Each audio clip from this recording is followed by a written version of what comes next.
and then we will continue into the show momentarily. Hey, Ben.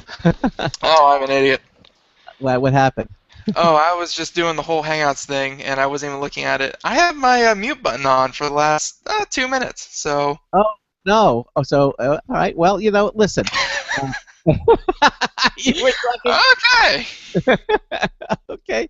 Well, it's that crazy thing. Here, I want to see if I can get our guest back on the show. Can you want to dial him, or do you want me to? No, I'll do it. You open the show. Okay. All right. Well, let me make sure that I have everything here in place before I get started, and then we'll make this happen here. Let's see.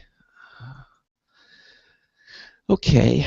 Well, while Ben is getting everything on the show, I'm basically had a system crash about 2 minutes before the show began, and so we're just trying to reestablish everything and get things. But it is a Friday edition of the Computer America Show, and we're going to have our show reminder winner of the week. That's all coming up. Yes, a show reminder winner of the week. All right. We'll be announcing that momentarily, and let's see what else are we going to have. We're going to, in the second hour of the show, we're going to have computer and technology news brought to you by Slimware Utilities. They are the official optimization software of Computer America. And let's see here. Again, just trying to get things back into place here. Let's see. I think Ben is going to get the. You're going to get the guest. Or actually, I can dial the guest if you want me to. You don't have the number. I just realized you don't have the number anyway. So let me get him on because it won't be in the calendar, Ben. So I need to dial him. So let me just. Greg, you're running a real classy operation around here. Well, we try. Let's see if we get him back on here, and we'll try this again here, and. Okay, well, Chris is. Well, while Craig's doing that, we should probably mention, because it's a Friday, we feel completely confident in letting people call in, just have a good time. So, in the first hour, as Craig said, we're going to have Spire on, which is a great satellite company. If you want to call in, ask a question, feel free to pick up the phone and call us at 347-884-8881, and we'll put you through to the guest and ask your question on the air. Or if you. Okay, that's getting our guest. Chris, are you there? Chris, are you there? I am. All right, stand by, please. Okay. All right, we got our guest back on the phone. We'll get him standing by, and I think we are ready to rock and roll. So, again, our apologies, but this is actually the first time that we've had a major system crash, like 3 minutes before the show starts. But it looks like we're getting things back up and running. So let's just get our guest on the air. Now, by the way, if you have a comment or a question for our guest, you can give us a call. You can call us at 347-884-8881. I'll get you on and get you through. That's 347-884-8881. Email is live, Live, at computeramerica.com. You can also join us in our live interactive chat room from our homepage at computeramerica.com. You'll see the button that says chat room/live video. Just click that. The form to enter the chat room is right there. Pick a username, and you'll be pulled right into the Computer America chat room. I think that said, and let's get our guests on the phone, and we can start talking about what we came to talk about. And that is the company's called Spire, and Spire listens to 3/4 of the Earth that no one else does. Now, why would they do that? Well, that means ships that once went 8 hours up to several days without being heard from will soon have data picked up multiple times per hour. The implications of better data are immense and range from saving lives to saving millions or billions of dollars in the long run. Now, joining here to explain everything in more detail is Christopher Wake. Chris is the Spire's head of business operations. Chris, welcome into Computer America. How are you, sir? I am living the dream. How about you?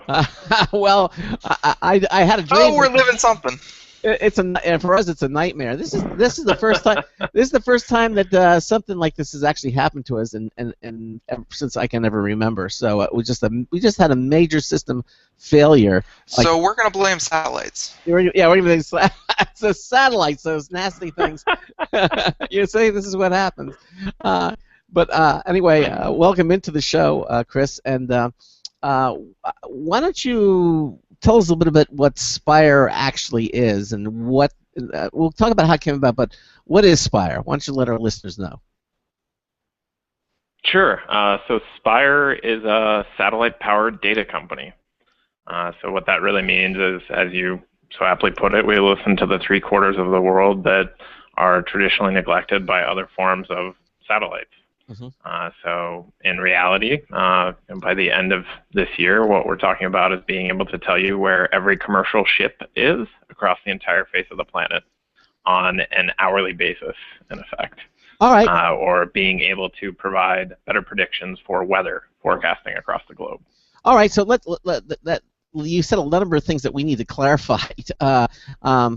Absolutely. So yeah. So this is not like this is, Spire really is our satellites that you're putting up there for communications, but we're not talking about telephone like Motorola's Iridium, for example. I know that's a satellite phone service. Are you anything like that, or are you something completely different than the Iridium service? Completely different. Okay. So this is we like to say this is not your grandfather's satellite. So what we're talking about is a shoebox-sized satellite. It's actually about the size of a nice bottle of wine, if you want to use that as a reference, or shoebox is another one that we use quite often. So they're relatively small, and each one is actually filled with a number of different sensors on board. So instead of focused solely on communications, that kind of premise of always on, we're focused on remote sensing, around machine-to-machine communications, and then other forms of remote sensing more focused around signals, so radio frequency signals, such as pulling out GPS signals through the atmosphere, which is how we actually go about telling the weather in a more kind of accurate fashion. All right. So what? So like the current satellites that are up there, because from my understanding, there's quite a few satellites up there. They didn't cover everything you just said, or is it just Spire can do all of that in one system? So the interesting thing actually is that in the history of space, mankind has only launched about 10,000 objects into space. Now those are objects; those are not satellites. In terms of satellites, you're talking about something closer to about 1,000 active satellites up there today. Now, many of those are government satellites, and then others are kind of focused on particular use cases. So we have the GPS satellites that allow us to drive our car and know exactly where we're at. And then you have communication satellites that allow you to talk on your cellular phone, for instance, in far-flung locations. So you mentioned Iridium, exactly, kind of that premise of being able to talk off the cellular grid, in essence. Mm-hmm. So in this case, we were filling a need that wasn't really being served. So the satellites that we launch, we're launching many of them. So instead of launching a relatively small constellation of, in Iridium's case, 60 some odd satellites, we're initially starting with a constellation of somewhere north of 20, and then looking to build on it from there. And the premise being that we're launching a larger constellation, so we will eclipse Iridium size, and we're launching to many different orbits to allow us to give you greater kind of whole Earth coverage. So for us, it's all about revisit time, meaning how often will I see a particular point on Earth, and then the access time, so how often can I get fresh data from those satellites. All right. So, in other words, what kind of problems are you looking to solve with Spire? I mean, obviously you're investing a lot of money in this project. So, what problems are out there, and which ones are you hoping to solve? And obviously, you're looking for a return on investment. So, this has to be some big problems that you're going to be looking to solve. Yep. So one of the major problems that we're looking to solve actually is related to weather. So weather is something that impacts virtually everything and everyone on a global scale, but it's still unpredictable. So I think we've all had, this situation occur where you walk outside expecting it to be partly cloudy and suddenly you're covered in rainwater. Well, we're trying to provide more readings or more data points around what weather is so that you can have a better model and a better kind of experience when you walk out the door every day.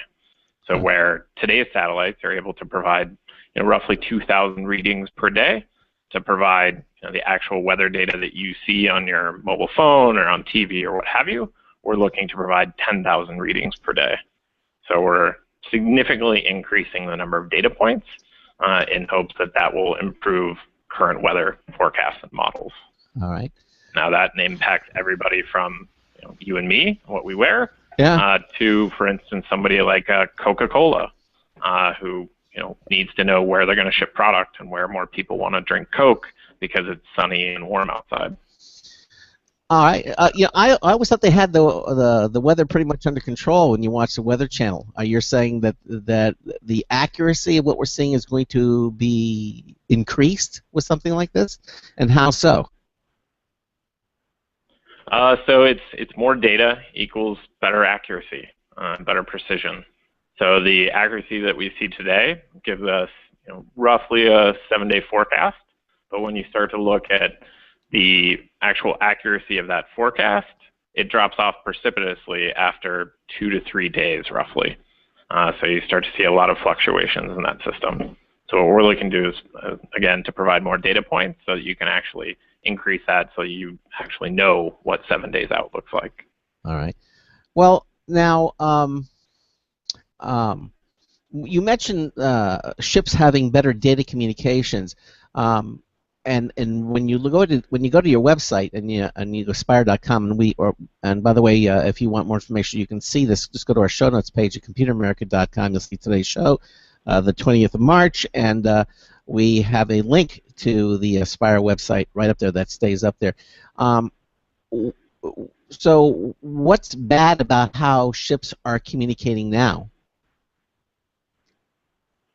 So ships, funny story, there are a couple things going on here. So one, international maritime law requires that commercial vessels transmit what's called an AIS, or automatic identification signal, when they're at sea. Now this signal provides data on not only your location, but your origin, your destination, your heading, your speed, your type of cargo, and a number of other odds and ends. Mm-hmm. So this is required by international maritime law that this is transmitted. All right. Now the interesting thing is that that signal goes both horizontally and vertically. And horizontally, you're unfortunately limited literally by the curvature of the Earth as to how far that signal goes. All right. So in effect, as soon as a ship passes 50 miles off of any coastline, you are effectively not connected to the modern world. You're off the grid. You're kidding. And the only way to capture that signal then is via satellite. You mean when I've only gone on a ship a couple of times, and you mean that's how they go 50 miles offshore and they're pretty much out of touch with everybody? Wow, that's not good, is it? Yeah. No, it's not good at all. The unfortunate reality is we've seen with the Malaysian Airlines tragedy on recent memory that this is something that's not only limited to ships as well.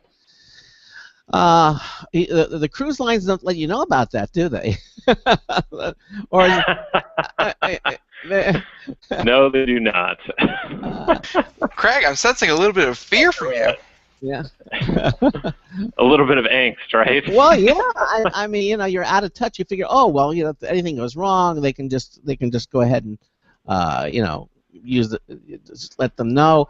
But and you're talking about so this information is used by all maritime vessels, or only certain ones, or commercial ones? I mean, who uses this system that you're talking about? What was the AI? What was it?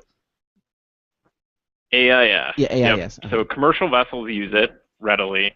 And actually, you or I could go to a sporting goods store and pick up an AIS transmitter. Now, in our case, when we go to the store and pick something up off the shelf, it transmits at a different frequency. So anybody with a hobby boat or pleasure craft or what have you can include this, but it won't necessarily be picked up in the same way that the commercial vessels are. Okay. All right. So Spire is going to attempt to. When are these satellites going up, or are they already up? What's the story there? Sure. So we've launched 4 satellites, and we have a further 20 plus that will go up this year, 2015. All right.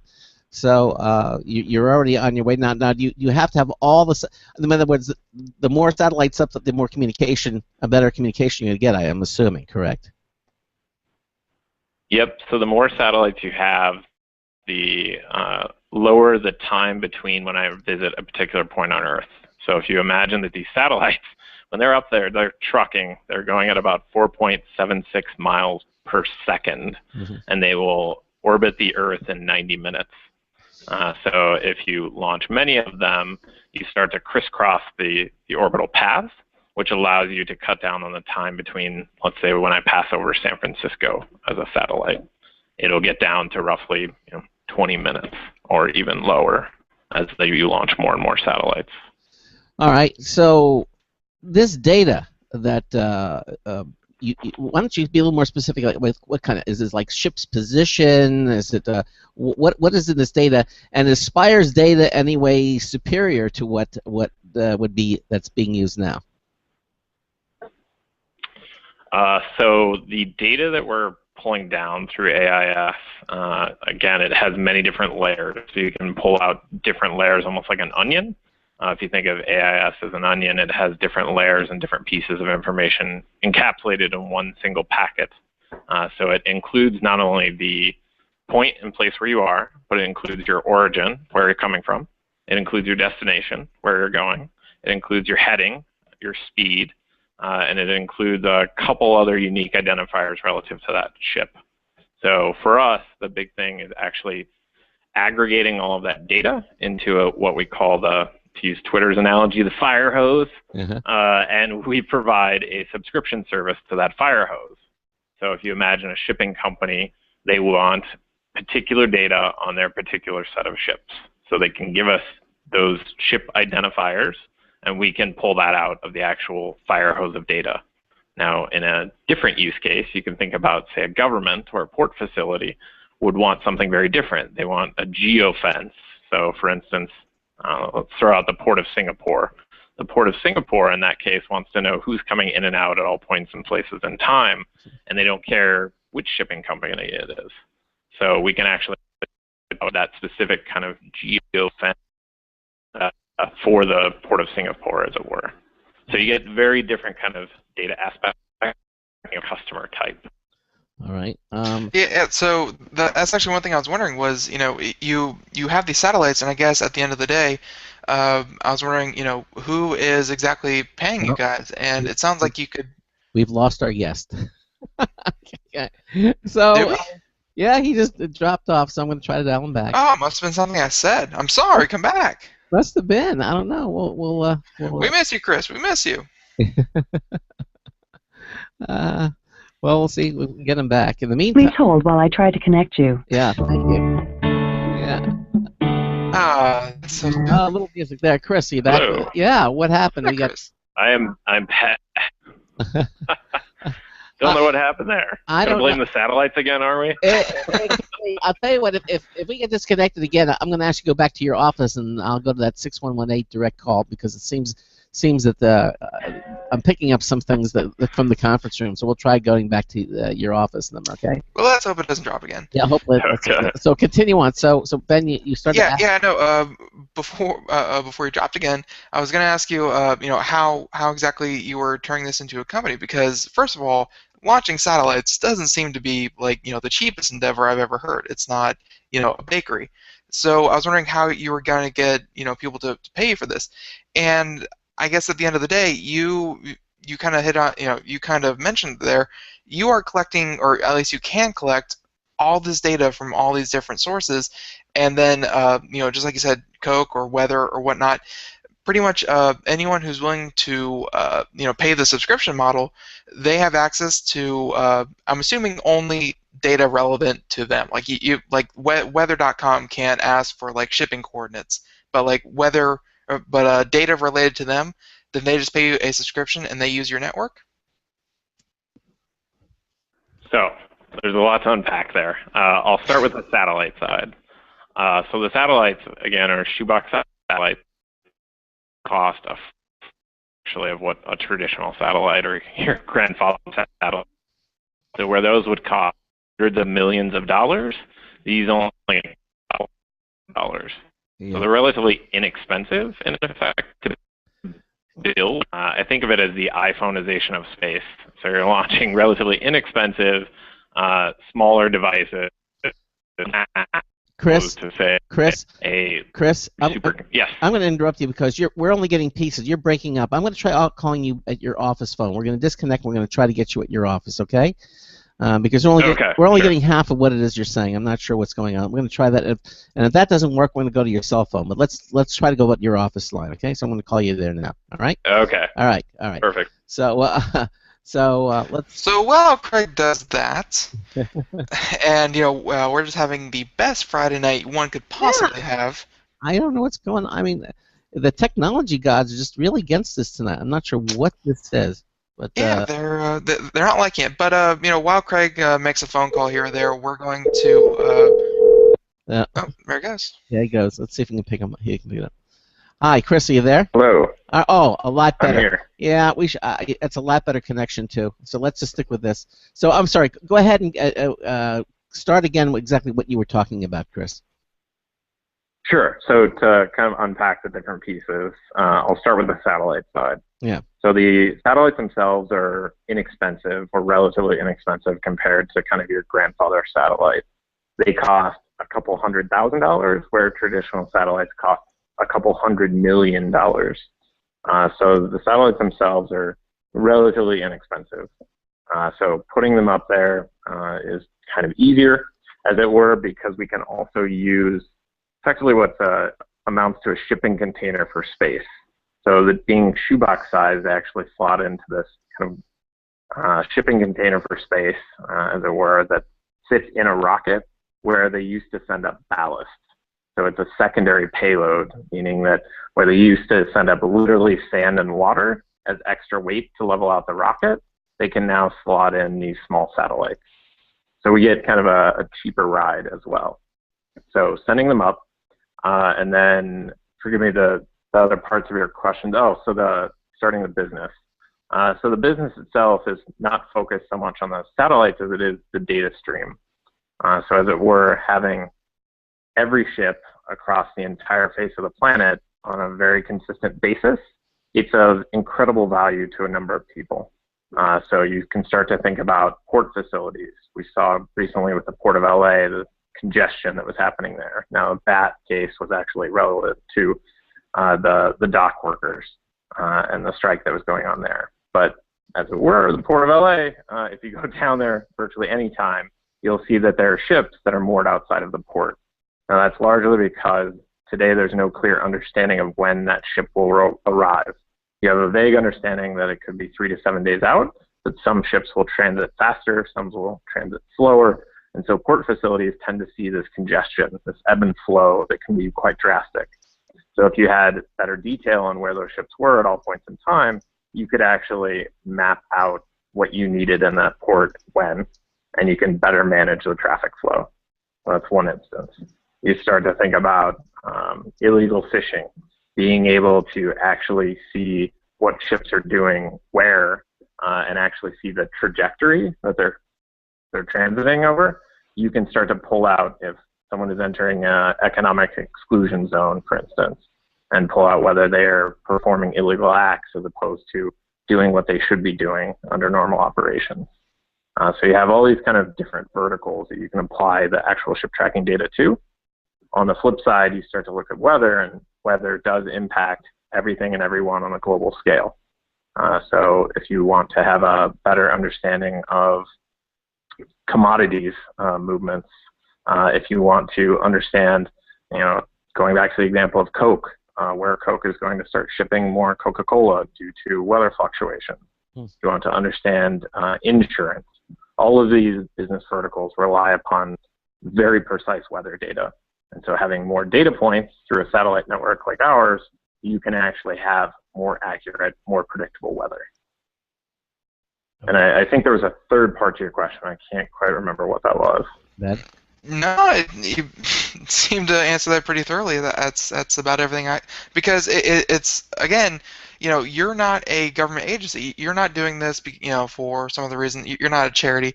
You guys are a business. But I think now that I have a pretty good grasp on what exactly the business is, it makes a lot more sense now.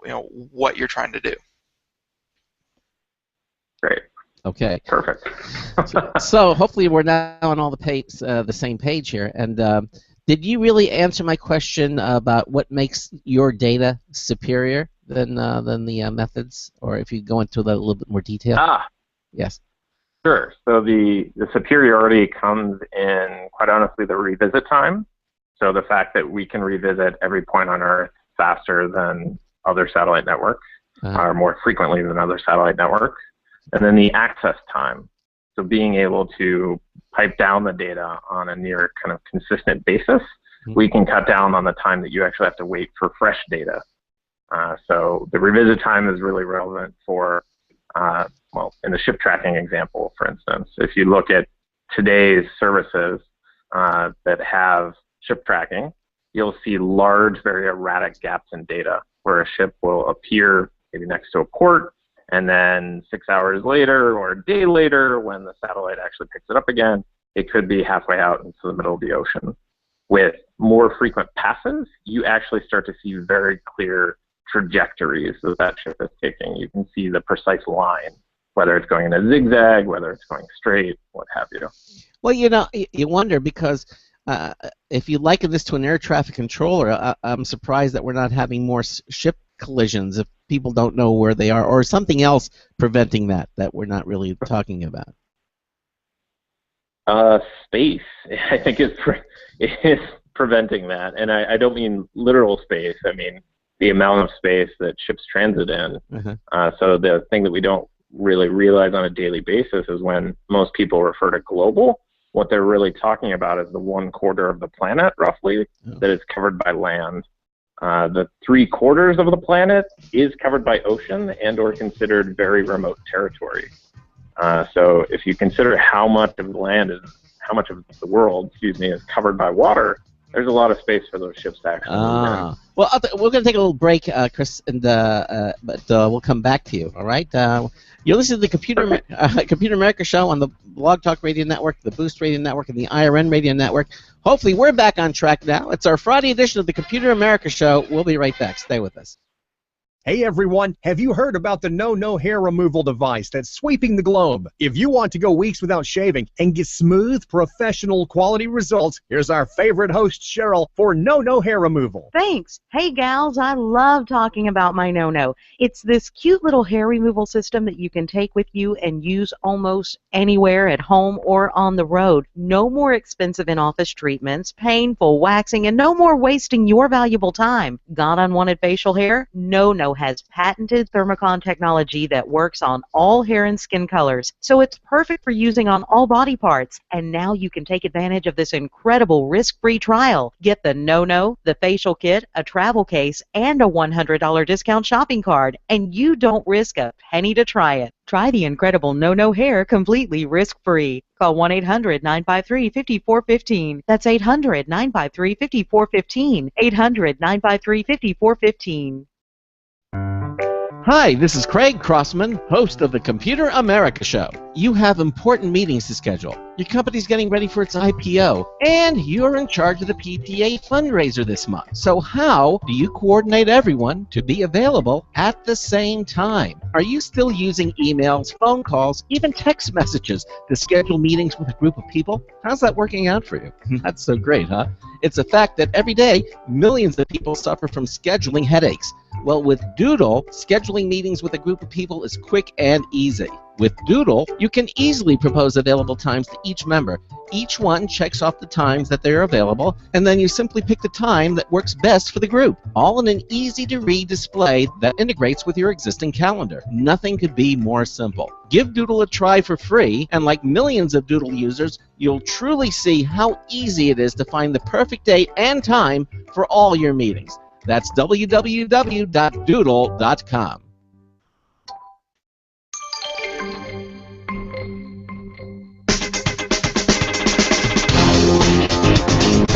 Okay, let's get you out of your rut. This is Marty Winston with a News Tips Bulletin Review for Computer America, this time Irwin Curved Jaw Vice Grips. Their full name, Irwin Fast Release Vice Grip Curved Jaw Locking Pliers, leaves us with only a few things to talk about for this review. The tool is 10 inches long. Its curved jaws are a plus when gripping pipe or conduit up to 48 millimeters in diameter. You can release it with one hand because there's no release trigger to squeeze. The front gripping lips are about ½ an inch wide and ¼ inch deep for a firm hold on smaller items, and the pressure adjustment is knurled for easy field modification. Bottom line, Irwin Fast Release Vice Grip Curved Jaw Locking Pliers add a great grip on pipe or conduit, plus some handling improvements to a tool family we've long found dependable. This is Marty Winston with a News Tips Bulletin Review for Computer America. Welcome back to the Computer America Show. It is 33 minutes past the hour, and in the second hour about this time, we will be giving away a great prize from Logitech because it is Friday for our show reminder winner of the week. We'll get to that next hour, but in this hour, we're talking to Christopher Wake. He is the head of business operations for a company called Spire, which makes this great satellite network that I assume we're all going to be not using, but like in a second-hand way. Benefiting from. Yeah, we'll be benefiting from. There, that's a good word. Benefiting from in the near future. I'm not sure if we talked about this already or if I blacked out or what, but did we talk about the weather gap of 2016? We have not. Well, Okay. let's talk about So yeah, what is the weather gap of 2016, and why should we care? Sure. So the weather gap of 2016 relates to today's primary weather satellites. So the U.S. benefits from the organization called NOAA, which puts up the primary weather satellites that deliver all the data that we rely upon every single day. When you pull up your phone, you pull up the weather application, or when you flip on the TV, you're actually getting data that's coming from those data satellites, or those weather satellites, excuse me. And the funny thing that we don't necessarily think about is that most weather data that we see today actually comes from satellites. So the issue in the weather gap that we're talking about is that those primary weather satellites are actually coming up on their end of life very quickly, and are actually past their end of life, but have been kind of pushed beyond the limit to continue to provide data to us. So the weather gap that we're talking about is where we will no longer have primary data coming from those satellites beginning in 2016. That gap can range, or will range actually, from 12 months to something like 53 months, in fact. So the interesting piece for us is that we're putting up a satellite constellation that can hopefully help to backfill some of that need through partnership and collaboration with folks like NOAA and folks in the weather industry today. Or that's the hope. So that's a bit more on the weather gap. Yeah, that we're actually broadcasting right now from South Florida, and anyone who's been to Florida or at least seen anything about Florida, we get hurricanes, often, and I'm assuming that a system like yours would greatly help with not just disaster relief and communications in remote places, but also for tracking giant storm systems like hurricanes or typhoons or what have you. Precisely. So actually looking back at the technology that we're using, so we're using something called GPS radio occultation, which sounds very complex, but in reality what we're doing is we're listening to GPS satellite signals through the atmosphere. And what we do is we measure the change in the signal through the atmosphere and are able to pull out very precise readings on temperature, pressure, and precipitation in the atmosphere at that point. And so using that, other more public entities who have been providing the roughly 2,000 readings per day that I mentioned earlier, they predicted, coming out of Europe, a more precise reading on tropical storms that were hitting the East Coast within the past year. for instance. So looking at that technology and looking at the impact that it has had, it's already been hugely beneficial in better understanding weather patterns and being able to predict inclement weather earlier. All right. So I guess what it's sort of as Ben had mentioned that we're sort of all going to kind of benefit from this, but it's sort of like in an indirect way, which is fine. I mean that obviously there are a lot of things that most things actually kind of affect that. Especially in the enterprise world. We don't see it directly, but obviously it influences. So, what kind of technological advancements do you think is the space industry seeing that will benefit you? Because we feel like that, your industry really doesn't care that the Samsung 5 has a new processor.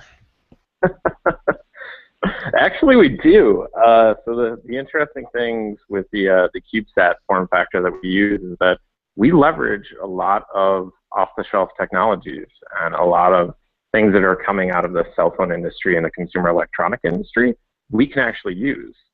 So it's been said before that this notion of smaller, better, faster, cheaper that you get in consumer electronics is actually kind of like the dream scenario for an aerospace engineer. So all of those things apply to space. And so what we do is we pull a lot of that same technological innovation, put it into our spacecraft, and are able to deploy spacecraft in a much more rapid clip. So for us, our design to deploy cycle is measured in weeks as opposed to years or decades, Wow. which also means that we're able to employ all of these technological advancements on a very rapid scale, the same way that the Samsung 5 is able to. Well, see, maybe it's in my experience, I remember it used to be the other way around. I mean, all the wonderful advances were coming from the space program, and we're getting and it was trickling down to the consumers. And now it sounds to me like it's on a 180. That now the space program is benefiting from all the consumer products. Is that what's happened, or you tell me? Somewhat. So the interesting thing is you still have a lot of technological advancement happening in space. So our friends at NOAA, for instance, are pushing the bounds of what you can do with technology in many ways. Now, that technology will take a longer kind of time frame to be realized in the consumer space. The reverse is quite different. So leveraging consumer electronics and space industry only takes, as I said, a matter of weeks to actually take it off the shelf and be able to deploy it in some way, shape, or form. So you're seeing benefits on both sides where there's kind of a, cross benefit. Now, the interesting thing, is that your grandfather's satellite or the big satellites that are up there today, we actually did a study and looked at it, and the average satellite of the roughly 1,000 that are up there and active today is equivalent to a 486 PC running Windows 95. No way! That explains it. So let that sink in for a second. Yeah, good grief.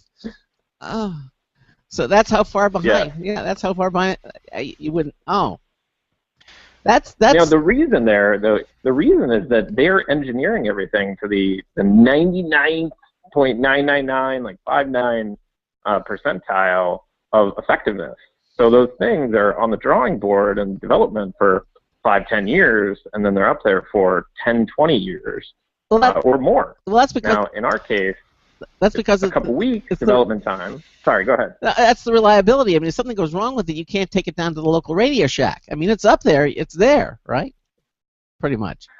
Yes, pretty much. So if you're in geostationary, you put it up there, it is up there. Now, in our case, we put it up there into low Earth orbit. Now, LEO is funny to think about it this way, but it's kind of like the drain in your sink. So things circle that drain, and eventually they'll go down the drain. That's kind of like low Earth orbit. You're eventually going to re-enter the atmosphere and burn up on re-entry. So it's like a disposable satellite in that way, which means that we put it up there, and we have an effective life on that satellite of, say, 2 years, and then it's going to burn up on re-entry into the atmosphere, and we launch a new one with newer, better technology to replace it. Mm-hmm. So you can't put this permanent satellite up there. Well, can't you do course corrections with it or something so it'll stay up there longer? Isn't that possible? No. It's possible. We're getting there, but now you're talking about propulsion. Yeah, so being able to have some sort of propulsion on board to push it higher or course correct, right? Yeah, exactly. I mean, so on these small satellites, the interesting thing is that they're so small, they're packed with so much material. I mean, our satellites are like a porcupine, like a flying porcupine, with all the antennas and different things pointing out of them. Mm-hmm. So they're packed with all this equipment, and to get propulsion on there would require just too much space. Well, what about something like solar power? That you could eventually, because you won't need that much thrust. You could have solar cells on it too. Why did I just picture like a little desk fan on the side of it? Just and a little desk propeller, right? In space, of course. Yeah, no. It would push it back into orbit. Well, the solar panels we have on there, the solar actually powers the satellite. So we have solar panels that power a battery pack. The solar powers up when we're in the sun. Oh, and then the battery pack continues to power the satellite when you're on the dark side of the planet. Oh, you're not using alkalines then. Okay, so all right. Okay. Okay. All right. I got it. All right. Okay. So eventually, you're saying most satellites that go up there are eventually what goes up must come down. Is sort of holds true, is what you're saying. So in low Earth orbit, that holds true. Okay. Low Earth orbit is what goes up must come down. Geostationary orbit, the place where they put the big kind of bus-sized satellites. Yeah. That's like having an address in space. Okay. Once you have an address, you're there. Is like Hubble is like that, I think, or something. Yep. Yeah. Okay. Precisely.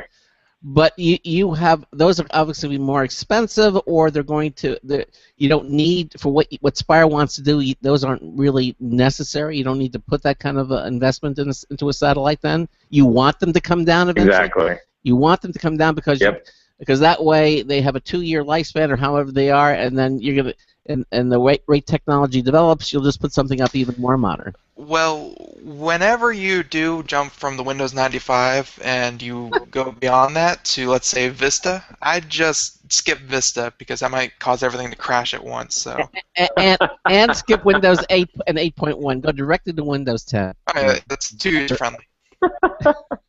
That's our advice. Okay. Fair enough. Fair enough. I'm writing it down. Okay, right good. now. I'm glad. All right. So, what do you think is the catalyst for this renewed interest in commercial space? And actually, before that, before I ask that question, I just want to backtrack here because we were talking about why boats don't collide into each other like the air traffic controllers when we had that technical glitch, and you started to answer that. So basically, there's so much water out there. It's what 2/3 of the Earth. There's all this extra room that collisions are unlikely. Don't they have traffic lanes, shipping lanes though? They have lanes. Oh, they have that out there that they navigate. They do. By? Yeah. They do have shipping lanes. Yep.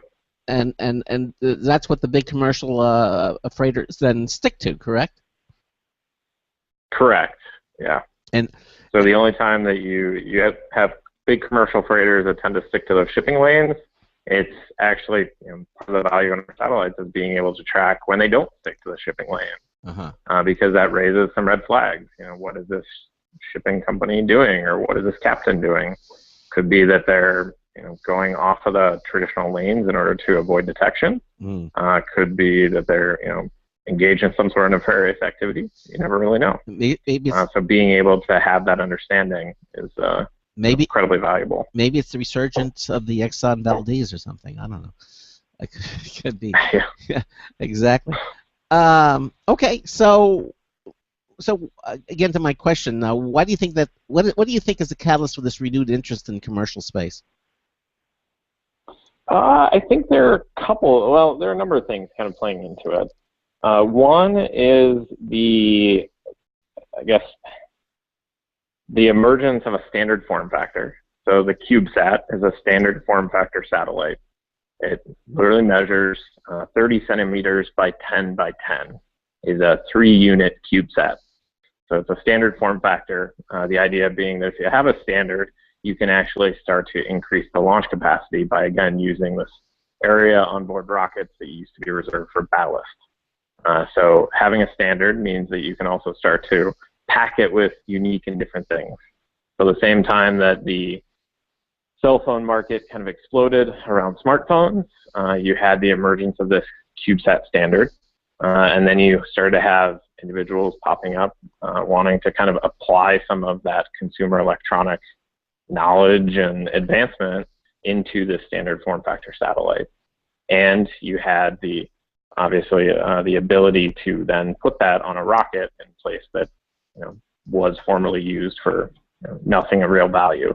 So on the launch provider side, you had folks stepping up and saying, wow, this is a wonderful arbitrage opportunity where I can start to sell capacity that I formerly used to use just for leveling out the weight distribution on the rocket.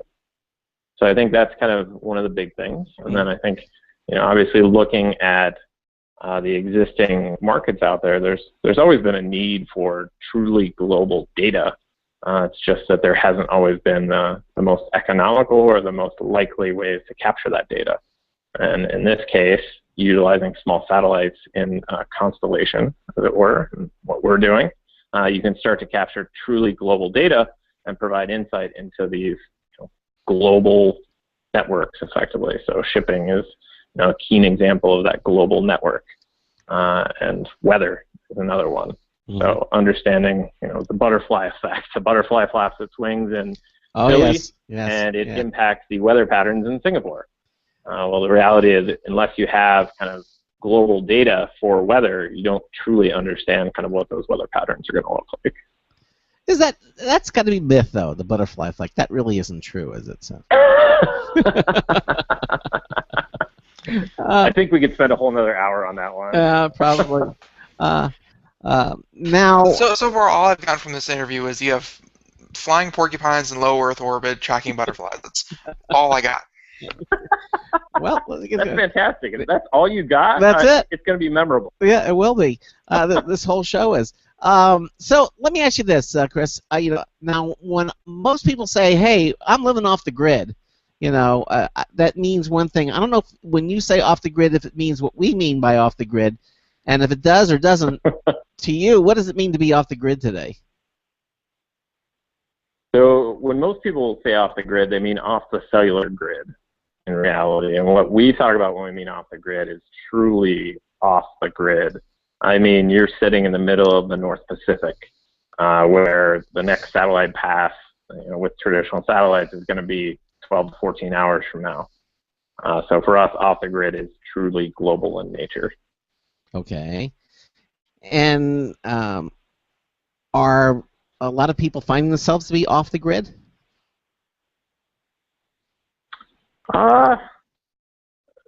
People, not so much. Boats, ships. Businesses? Ships. Certainly. Yeah, ships, planes. I mean, the reality is that globalization is a fact. People are transiting more of the Earth, and people are doing business across many different time zones in many different countries. And so being able to better understand kind of what's happening in that global environment is of great importance to any number of entities.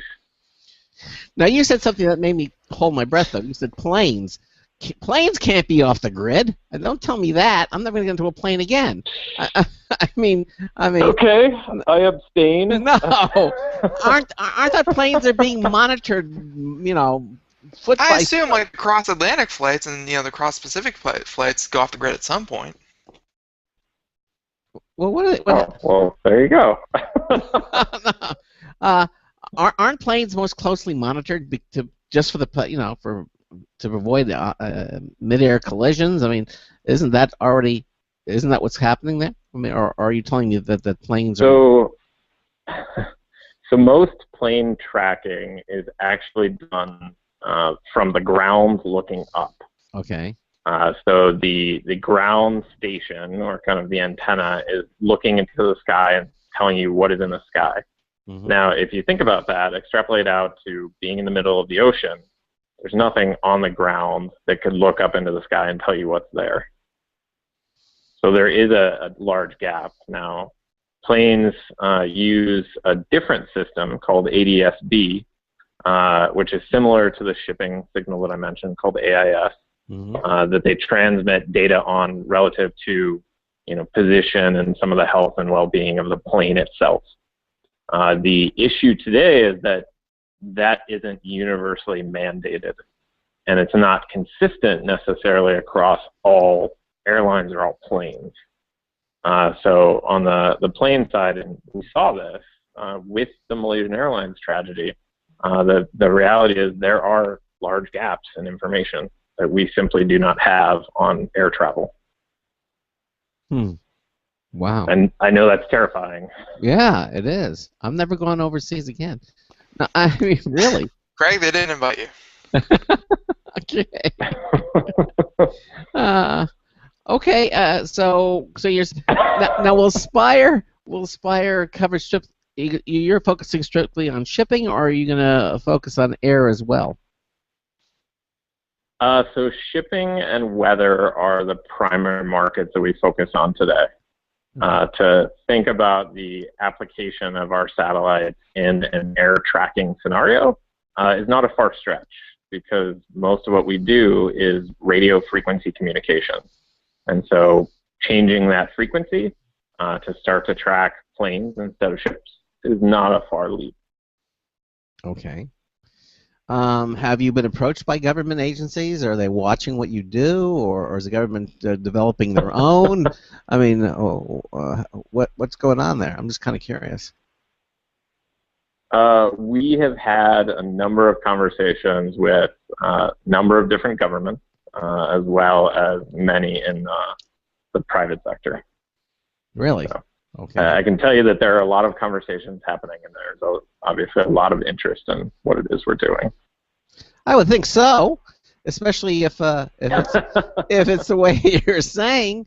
I would think they would be lining up to your door, and say, I mean, that's just what I would think. But a lot of nice data. Well, there may or may not be a queue outside of my door right now, but I'm talking to you fine folks. I can't go check right at the moment. Well, this is certainly been an eye-opener, at least for me. I mean, you pointed out a lot of things that I would just kind of took for granted, not realizing, that this is. I mean, I saw the movie Castaway, with Tom Hanks. And, yes. I mean. Yep. He went, I guess that all kind of brings it. I thought, well, I'm just watching the movies. This doesn't happen in real life, and maybe it does. Evidently it does. Well, it does. I recommend the next time you fly on a plane, be sure to take a beach ball, so that if something does happen, God forbid, that you have a friend. I thought you don't call him Wilson. Yeah, exactly. Yeah. Well, now obviously, I mean, this is true, I guess, for all. Even that was a commercial flight. It was FedEx planes, and they have their own airlines and everything. But I guess all those flights, they're subject to the same, I guess, situation that the normal commercial flights. I guess it's all controlled and mandated by the FAA anyway, isn't it? Correct. So the FAA does control U.S. air travel. Okay. And that's, so in that case, the U.S. airlines are beholden to the rules of the FAA. Yeah. But everybody else doesn't have to play ball, but yet they must, because you don't hear about I mean, what we heard about Malaysia was kind of, thank goodness, uncommon. Didn't happen all the time.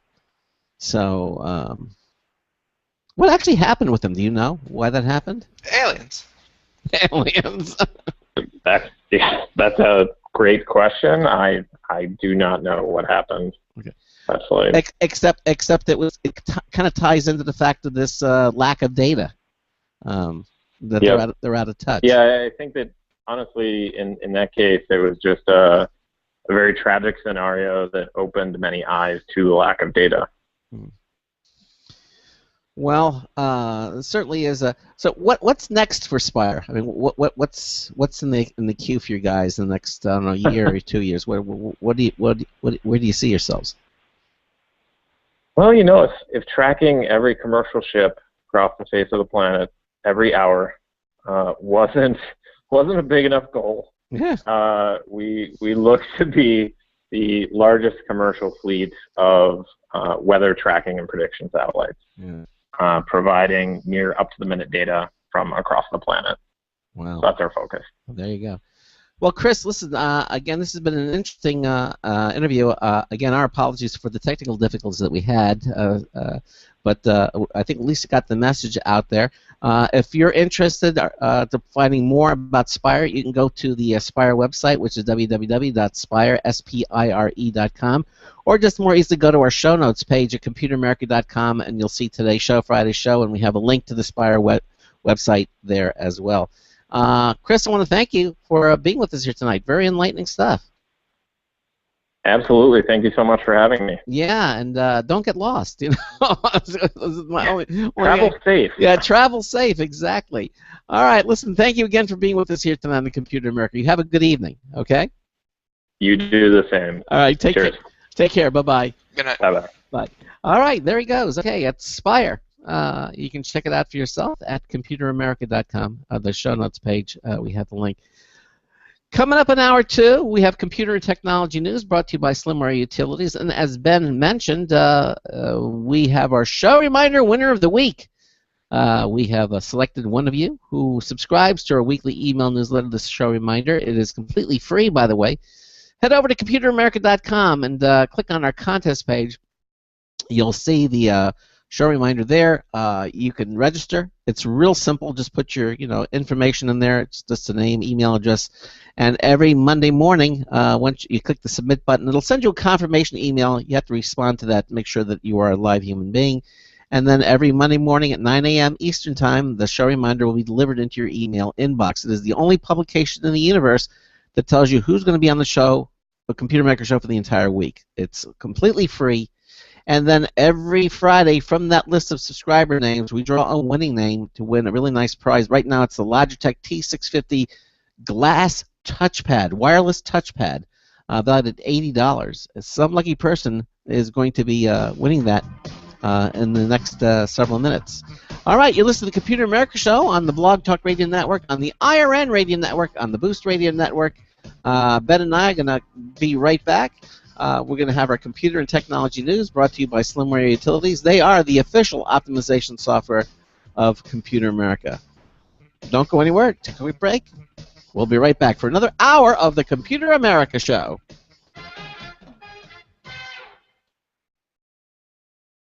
Broadcasting live, it's the only national radio talk show on computers to air every weeknight. Computer America, hosted by national columnist Craig Crossman. The first hour's behind us, but there's still more of tech news, tech talk, and your phone calls. We're being beamed nationwide at ComputerAmerica.com. You got computer problems? Bring them on. You're listening to Computer America. Computers run the world, and we run computers. Call us or send us an email to live@computeramerica.com. Hello and welcome into Hour 2 of the nation's longest-running, nationally syndicated radio talk show on computers. This is the Computer America Show, and I'm your host, Craig Crossman. And I'm your co-host, Ben. Very interesting conversation with Spire. Spire. It was a lot. Not gonna say I told you so, but yes. Well, you can tell me I told you so. Say it. All right, I told you so. There you go. Feel better now. And it was an interesting conversation. It made me even more wary of travel. The last thing I needed, but evidently, it makes it no less worrisome if you didn't trust the plane you were on in the first place. Yeah, or the ship, for that matter. Or the ship. Exactly. So, they are putting these things into place to make travel more safe and having more data. And if this concerns you, or you should at least check into it, again, you can see their website at computeramerica.com under our show notes page. All right, so we've got computer news. We've got our show reminder of the winner coming up as well. Anything else you want to do before we get started, Ben? No, just let's ride the rest of the show out doing some interesting news. All right, let's do it.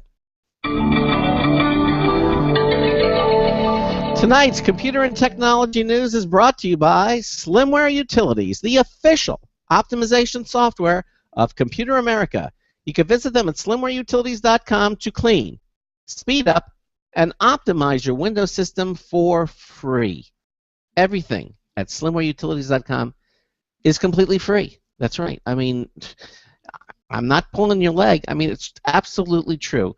If you need something that's going to help you clean, speed up, and optimize your Windows system, they will do it for free. It's just that simple. Head over there, download them all. You'll be happy that you did, and you'll thank us for it. slimwareutilities.com.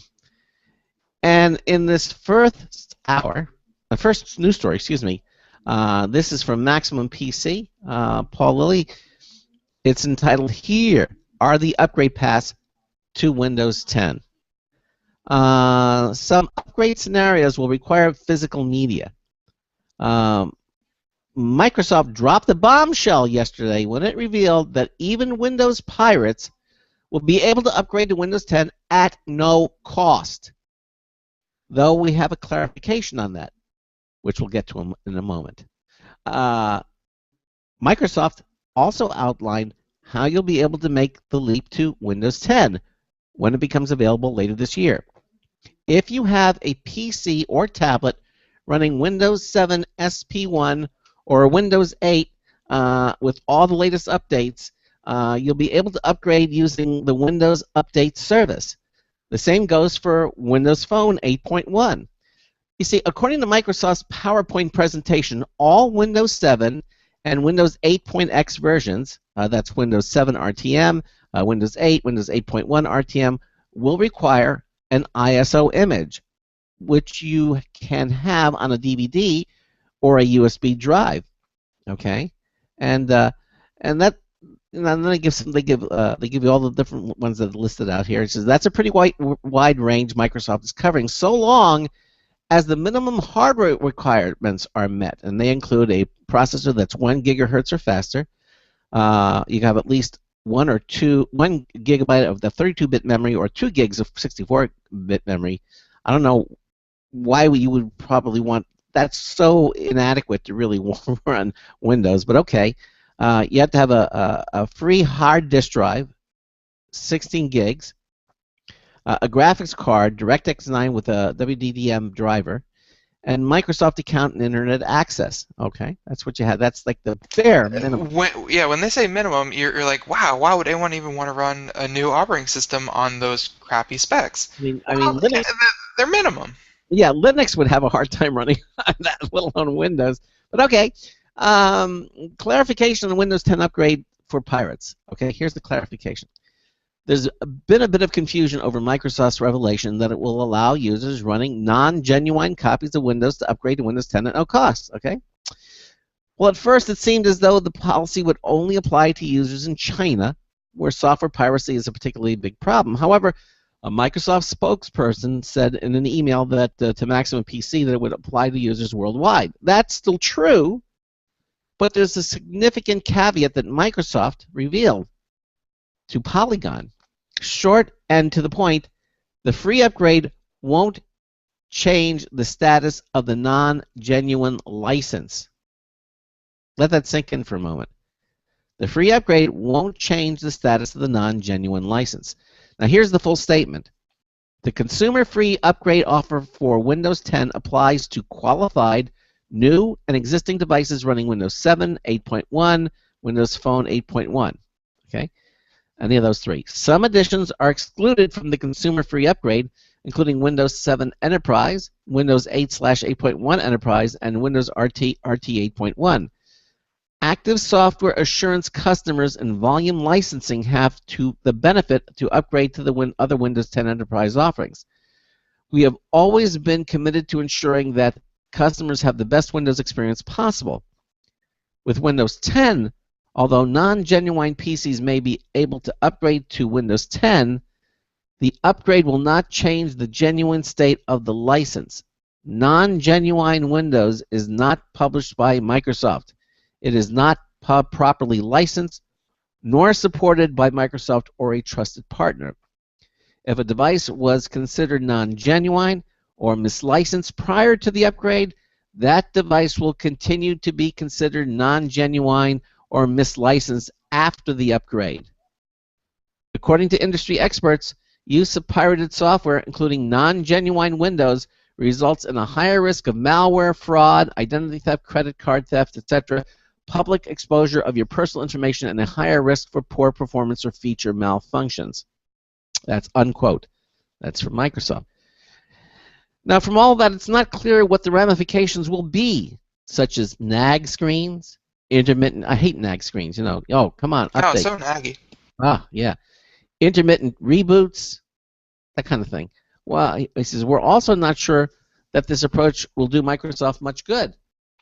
If software pirates were interested in running a legit copy of Windows 10, they go out and buy one. It seems like a stretch that upgrading them to Windows 10 with a non-genuine license will be enough incentive to fork over for a proper license. What do you think? Do you think that's going to do it? Do you think he's right? Maybe. Like, if they make the the only way I could see them actually paying some kind of money is if they make it a low-cost option.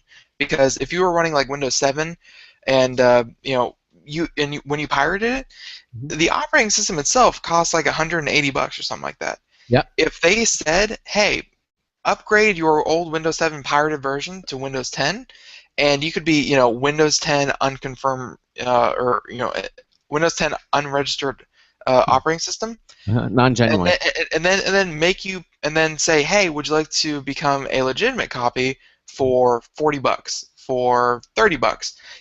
One of these lower price points, they're going to make money off people who obviously weren't going to pay you money to begin with, because they just can't handle that huge hurdle at the very beginning. But I really don't think that, software pirates, I really don't think that they're completely against spending money. They're just, either not willing or not able to pay that, $100 or $200, bulk payment for an operating system. Mm-hmm. Well, so just make it low enough, and I think they will pay. Do you think they will make it low enough? We don't know yet. There's no way of knowing. We don't know yet. Okay. Well, obviously, we'll keep an eye on it and report. Either way, their clarifications don't make me, do an about face. Windows is still doing good. Well, they're still doing good stuff. Yep, they say are. Okay, well, that's that story. Let's see. Go ahead. All right, this one's from last night. But if you were interested in a Tesla Model S, here's a new reason. It now has an insane mode, quote unquote. A button that turns it into the fastest accelerating electric car yet. Wow. And Craig, I'm not sure if you saw the video of the guy who installed the insane button in his Tesla. I see. Where he was sitting in the driver's seat, and they had someone, a passenger in the passenger seat, and they pressed the insane button, and it just went, 100% acceleration, and wow. it went to like 0 to 100 in like, 3-point-something seconds. It was crazy. So this is apparently from let's see, Kristen Hall Geisler, and this is from Popular Science. I hopped into the back seat of the new Tesla Model S P85D as it was headed out to the track in Portland International Raceway. The driver and the founder of Dream Drives for Kids turned to make sure we were all strapped in. Gideon, a recent patient at the Doenberg Children's Hospital, was right in the passenger seat. His little sister was belted in the car seat between them, and he did the countdown: 5, 4, 3, 2. On one, Peterson smashed the pedal, and we were all thrown back into our seats. Though the car barely made a sound as we raced down the drag strip. Apparently, the car that they were driving in went 0 to 60 in 3.2 seconds. But you see, this is what I was talking about to Mike Starmack about. They make a statement. They go, electric cars have all of their torque available all of the time. In other words, there's no gears, which it's like driving an electric car. A go-kart. Yeah, go-kart. I mean, there's no, you don't shift it. It's just the further you put down the pedal, it goes. And evidently, they have all this torque all the time. With the gas car, you go, and then it drops down to the next one. So you lose a little bit of that electricity. Whereas electric cars, it's all the torque, all available at all the time. Yeah. Yeah, So that, there's no gear changing. So, yeah. So the P and P85D, you know, the Model S P85D is for performance. The 85 is for the 85 kilowatt battery, and the D is for dual. To achieve the all-wheel drive traction performance, Tesla added high-performance motors front and rear that together make 691 horsepower. That's a lot. Plus a sport-tuned suspension to handle whatever you throw at it. When it's being driven by a reasonable human being, the P85D is rated by the EPA to reach 253 miles per charge. If, however, the driver wants to take full advantage of both motors with nary a thought of range anxiety, the car does have a 155 mile an hour top speed. Not the highest speed, but I think with these electric cars, top speed isn't so much as important as acceleration. So, but anyone who ponies up for the extra power, it's $31,000 more than the base Model S, and it will make. And Tesla keeps a lid on the exact amount of torque available in the P85D, but drag times puts on one thingy and dynamometer. They want a dynamometer. That's basically it's your tires go on this dynamometer, and it measures the speed of the car without the car actually moving. Yeah. Yep. And it came out with a with 864 pound-feet of torque. That's a lot. That's especially very good for a, you know, honestly, the idea that electric cars are these, you know, laughable, you know, wimpy cars, Tesla's putting all that to bed. So Eric Peterson knows his car's performance capabilities well, and he knows all 12 turns in Portland just before he lifted off the accelerator on the first straight. The little girl leaned forward in her car seat, fist raised, and yelled a yell of joy. And apparently she also yelled faster. So yeah, it's this is only in the Tesla Model S P85D, and now it has an insane mode for anyone who wants to really you know, fly off the, you know, starting line. How much more is the D model? $31,000 more on top of Tesla, which I think Tesla is starting at like 40. No. The Model S is like, I think they're 80,000. I think it's like their luxury. Wow. So insane mode. Yep. And it's getting really close to that 0 to 60. It's getting really close to that you know, 3-second mark. Yeah, that's amazing. Well, okay. Here's another story from Maximum PC. This came out today, again by Paul Lilly. The headline reads, "All 4 major browsers hacked in pawn-to-own contest." Okay. And according to him, not a single browser was left standing. He says, could the world use yet another browser? Sure, if security is at the forefront of your mind. Okay. At the annual pawn-to-own hacking contest that took place this week, Internet Explorer, Firefox, Chrome, and Safari all fell prey to remote code execution exploits by the second day.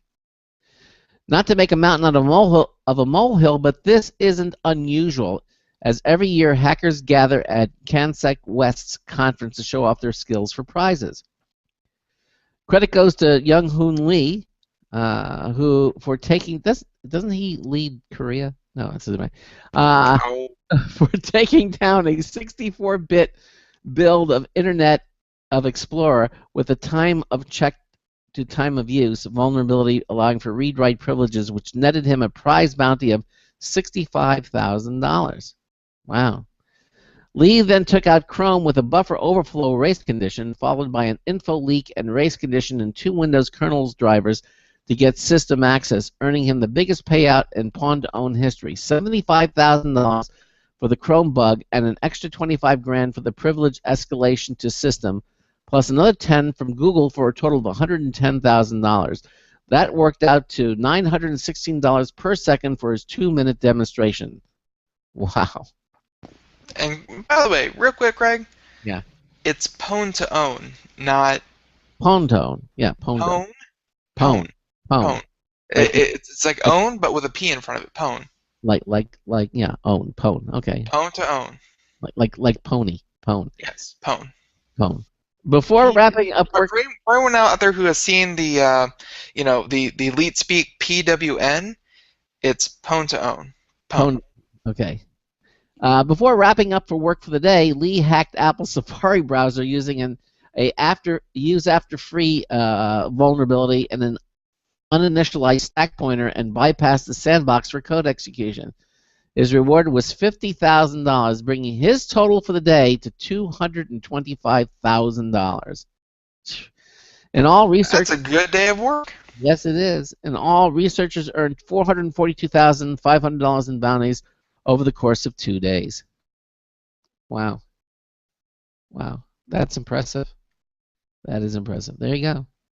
It's funny to think that these exploits, like they're turning into a game where they have conventions and then they have people who come in and they're like, oh yeah, no, I'm the best hacker there is, and they sit down at tables across from each other and it's just people coding and trying to activate themselves inside the system, and they're hacking, but they're doing it in front of like an audience with a bunch of people who are like-minded around them. Like it's turning into a sport.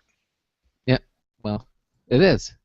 It is turning into a sport, but it's a very specialized type of sport. But yes. Okay, what do we got?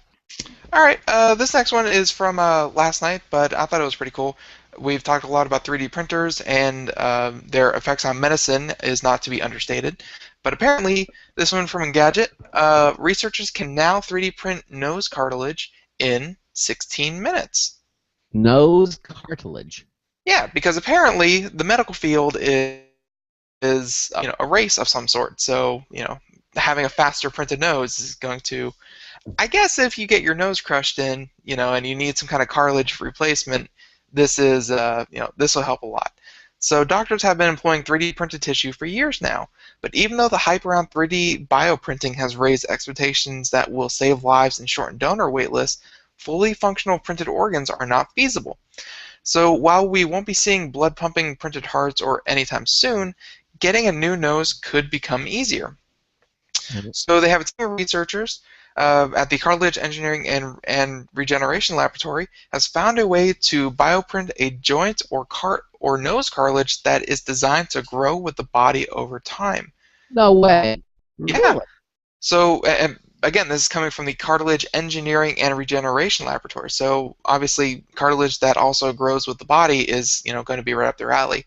Yeah. Current cartilage transplants procedures rely on two-dimensional cell generation that doesn't evolve as the patient's joints regains function in the future. 3D bioprinted cartilages, on the other hand, are expected to reproduce and become part of the body's mechanism. Yeah. That's cool. Very cool. And one thing, it kind of said there that I think is even better than nose, because the nose, it's a very prominent feature. So you're like, oh, okay, of course, nose.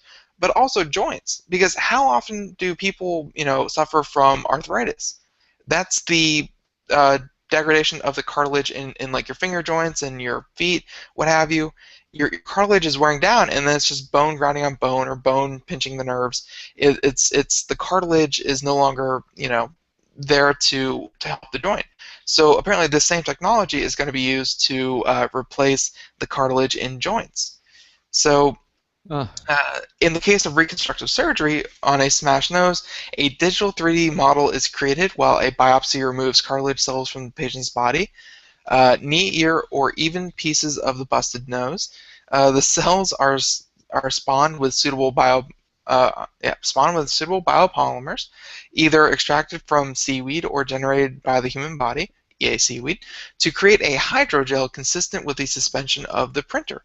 The biopolymers act as a shaping mold for the cells until the cartilage cells in the body break them down. Over time, according to the research team, it will become virtually impossible to differentiate between the transplant and the original cartilage of the body. That is wonderful. That's amazing. Yeah, very neat. So even though this technology has the potential to personalize medicine and create body-replicating magic, bioprinting and research is an expensive and exhaustive process that prevents cellular 3D printing cartridges from being widely available. The lab, equipped with a majestic bioprinter that can create cartilage in roughly 16 minutes, is now ready for preclinical trials. If the cellular concoction becomes a viable option for human trials, it could make bioprinted cartilage implants far more successful than their silicone counterparts. Wow. Yeah. Technology and medicine, it's a winning combination. It's like bagel and lox. It's how can you go wrong?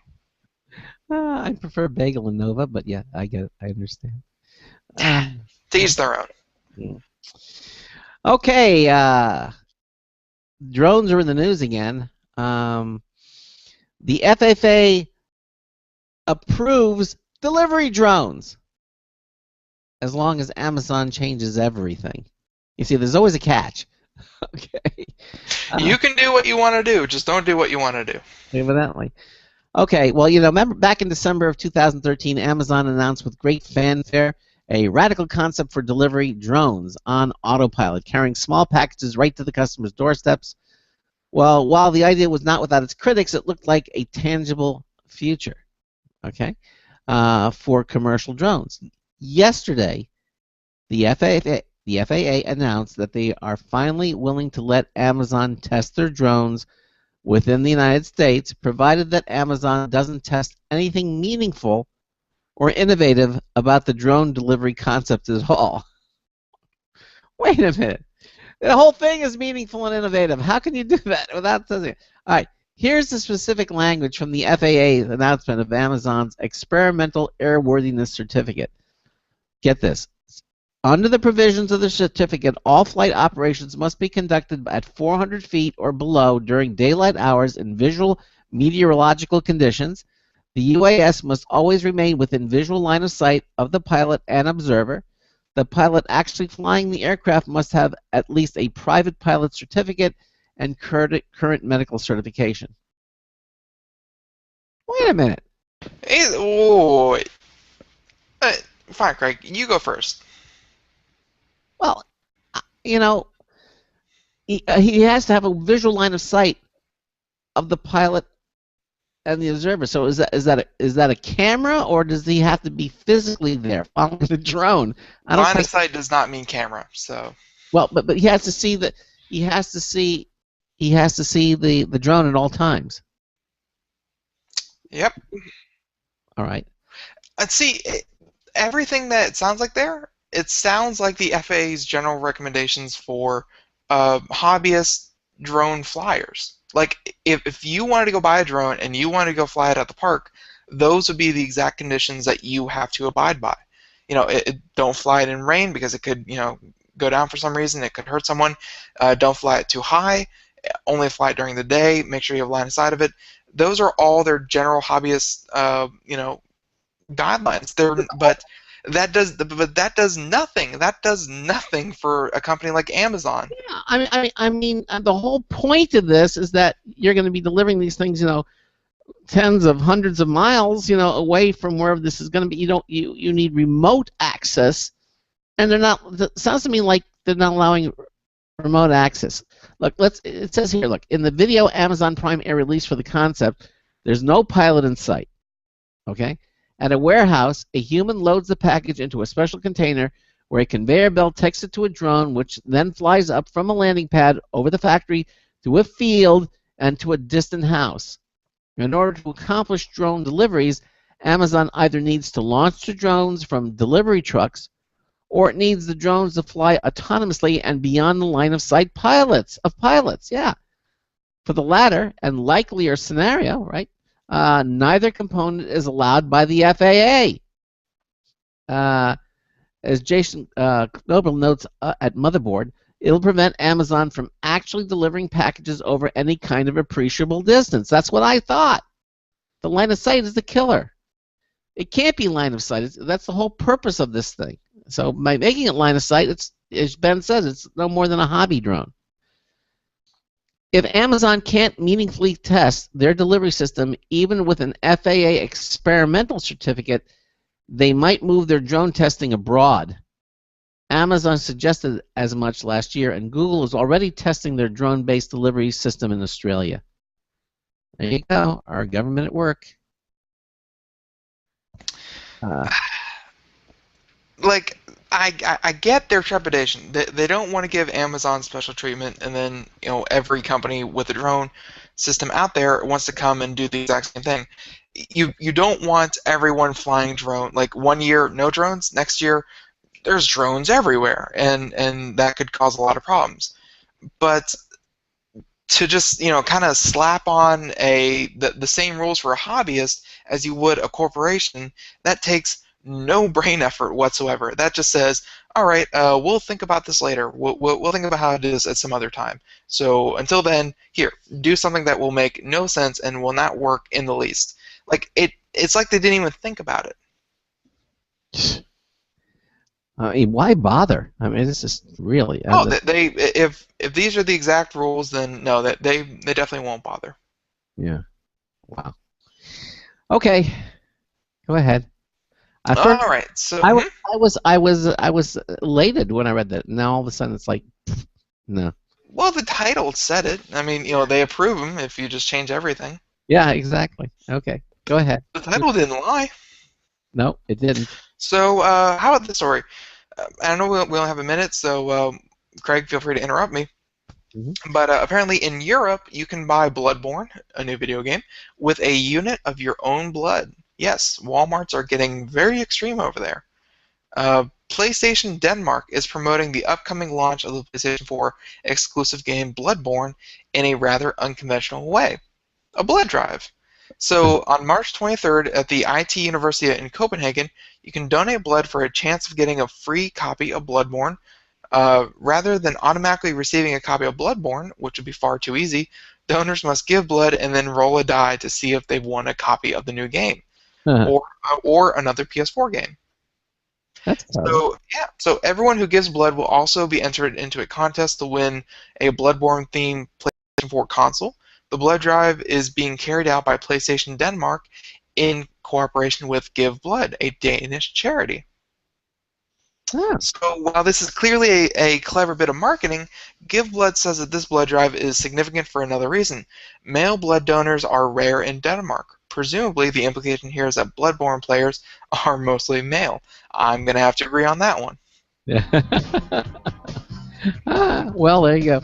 All right, we're at the bottom of the hour. We're going to take a little break, and when we come back, well, first of all, we're going to have the News Pull review from Marty Winston. It's the last one of the week, and then we'll have 2 new ones on Monday.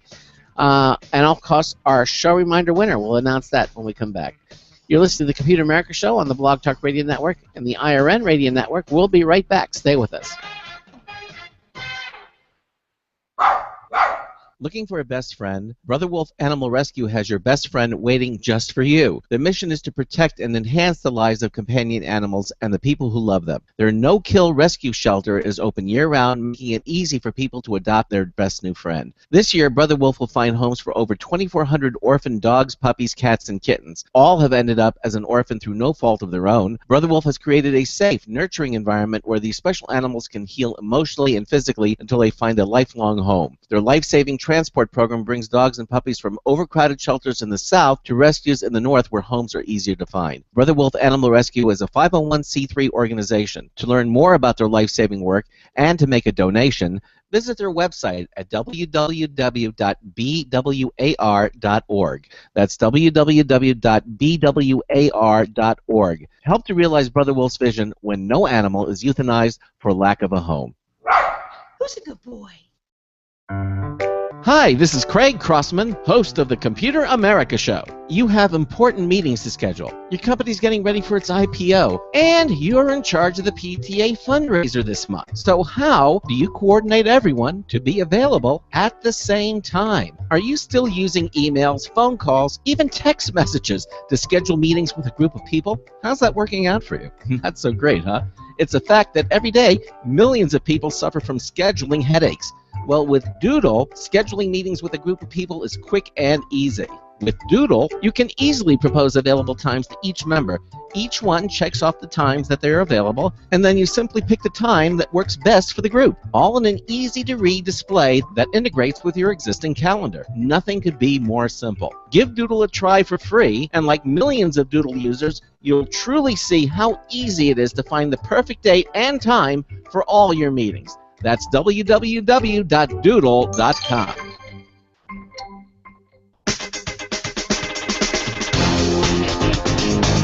Attune your auditory channel and we'll begin. This is Marty Winston with the News Tips Bulletin Review for Computer America, this time Castle OS.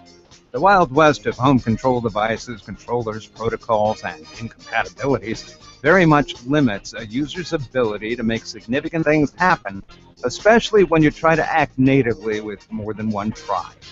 Castle OS is software that addresses a growing list of third-party controllers and home control protocols, bringing with it some sophisticated ways to consider the conditions of sensors and schedules and more.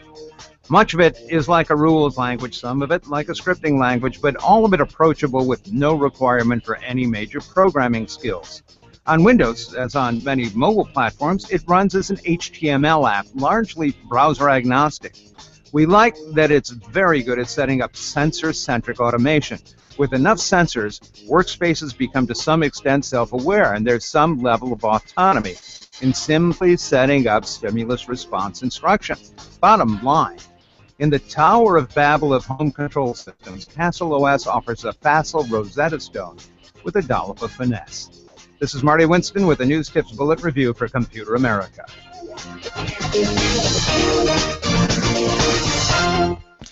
Welcome back to the Computer America Show. That was the last time you'll be hearing that particular Marty Winston News to Bulletin Review. We are very sad to see it go, but you know, you can always check it out in our archives in case you missed it. Also, we're going to have 2 new ones on Monday, first and second hour. I understand. I'm not sure if Craig has made those yet, but... Yep, we have them. Yep, 2 new ones. All right, perfect. We have them. So, with that being said, though, let me just wrap up this the article that we were talking about right before the break concerning in Europe. If you donate, or at least it was at the University of Copenhagen, more specifically the IT University. So, you know, obviously gamers are going to be very prevalent there.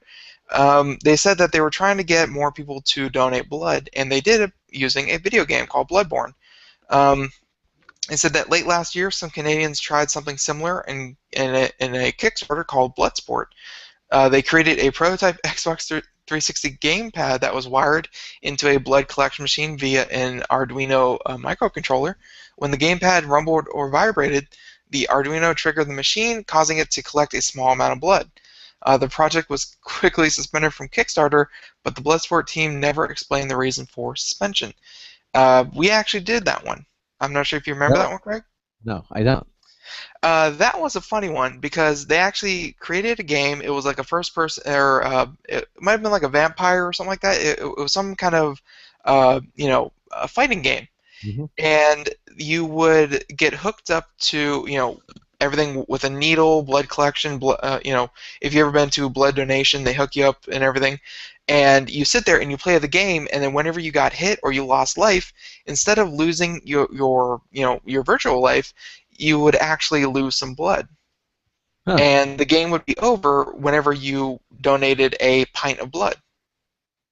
I sort of vaguely remember something about that. Yeah, so it was creepy to some extent, but it was also, I think, pretty cool because, blood donation shouldn't be creepy. Blood donation should be very common. It should be a very acceptable thing. Blood donation is, not harmful at all. It's very easy to do, and it helps a lot of people, and it helps, a lot of people who are in a lot of need. So I think the only reason it was creepy was because it combined it into video games, where so hopefully you're not put off by blood donation. Anyways, Bloodborne, which is being developed by From Software exclusively for the PS4, is being released in North America on March 24th and Europe the day after. The game is an action RPG, just like the studio's other famous titles, Demon's Souls and Dark Souls. We've talked about those; they're very hard. And yeah, part of the author wishes that it reached its funding goal. Imagine the rush of a player where they actually had a hard game and they were actually being sucked of their blood. That would be weird. So that was it. I just wanted to get that out of the way before we went on to our show reminder winner of the week. Yeah, I mean, there's a limit. Obviously, you can't keep playing the game until you find yourself totally drained blood. Well, I doubt there'd be nurses there, kind of like switching bags. I was like, oh man, this kid sucks at this game. He's on like pint number 4. Look at him go. He's just losing blood like crazy. I don't think they'd be doing that. Okay, thank you. All right, well, it's time for our show reminder winner of the week, and it's been long coming, and we're glad to do it. And so this week's show reminder winner is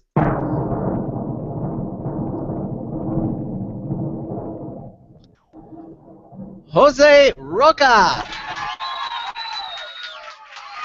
Jose, congratulations. You win the Logitech Wireless Rechargeable Touchpad T650. It's valued at $80, and again, it's gorgeous. It's touch-sensitive surface. It's wireless. It's glass surface. It's an amazing touchpad from Logitech, valued at $80, and you are our winner this week, Jose Roca. Congratulations to you. All right, so there you go. There's our winner, and of course, we'll have another one next Friday as well.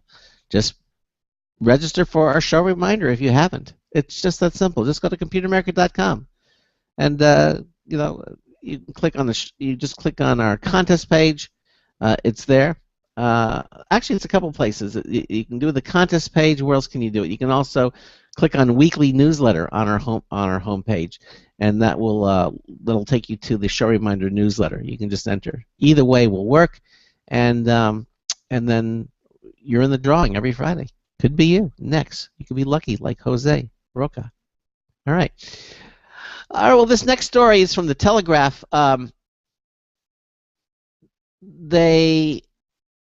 most accurate simulation of the human brain ever has been carried out, but a single second's worth of brain activity took one of the world's largest supercomputers 40 minutes to calculate it. See, and this is why the movie Chappie made me mad. Why did Chappie make you? I don't even care about ruining it anymore. If you haven't seen it by now, too bad. In Chappie, like the guy writes a program to, have consciousness. Like, that's the whole point of Chappie. That's the premise of the movie. Chappie becomes sentient. Yeah. And he learns at an accelerated rate, and by like day 5, he figures out how to copy consciousness. Like he's able to take someone's consciousness and put it in data, and he does that for a couple people. And not only that, he does it by taking like 4 PlayStation 4s and like a couple Wii U's and jerry-rigging them together, and he's able to copy multiple people's consciousness in their entirety and save them for later. And here we have a story, and by the way, Craig, the title is even wrong in the way it's talking about it.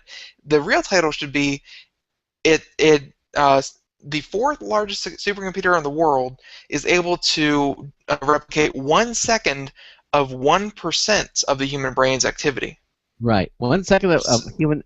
Superhuman miles. No. 1 second, and then that's only 1% of the total activity in the human brain. Like, it's only 1% of 1 second. Well, look here. He says Matthew Sparks writes this. So he says the most accurate simulation of the human brain to date has been carried out in a Japanese supercomputer with a single second's worth of activity from just 1% of the complex organ, taking one of the world's most powerful supercomputers 40 minutes to calculate. So you're correct.